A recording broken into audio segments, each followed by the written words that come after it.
Kami menyesalkan langkah sejumlah anggota TNI yang membidangi ancaman cyber, mendatangi Polda Metro Jaya dan menyampaikan dugaan tindak pidana yang dilakukan oleh Ferry Irwandi.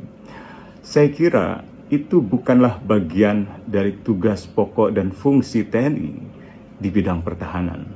Kalaupun berbicara tentang ancaman siber yang benar adalah ancaman siber dalam pengertian ancaman siber di bidang pertahanan atau yang dikenal sebagai cyber defense.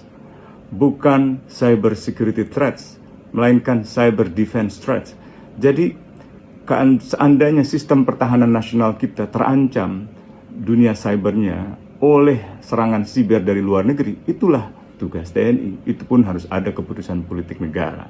Tetapi kalau ada warga negara di dalam negeri menyuarakan pendapatnya terkait dengan berbagai masalah sosial, masalah politik, apalagi Ferry Irwandi sangat kritis terkait dengan darurat militer atau kritis terhadap dugaan keterlibatan pihak tertentu di dalam penjarahan dan kerusuhan selama akhir Agustus, tanggal 28, 29, tanggal 30 Agustus.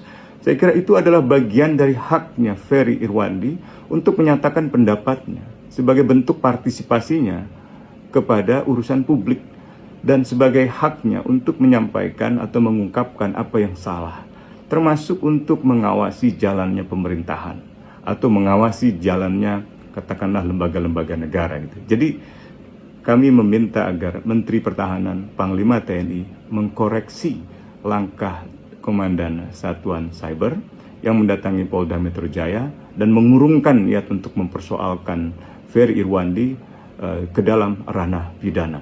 Yang kedua, saya meminta kepada Komisi 1 juga untuk mengklarifikasi permasalahan ini dengan Panglima TNI agar tidak berujung pada penyimpangan lebih jauh dari tugas pokok dan fungsi dari TNI di dalam melaksanakan kebijakan pertahanan.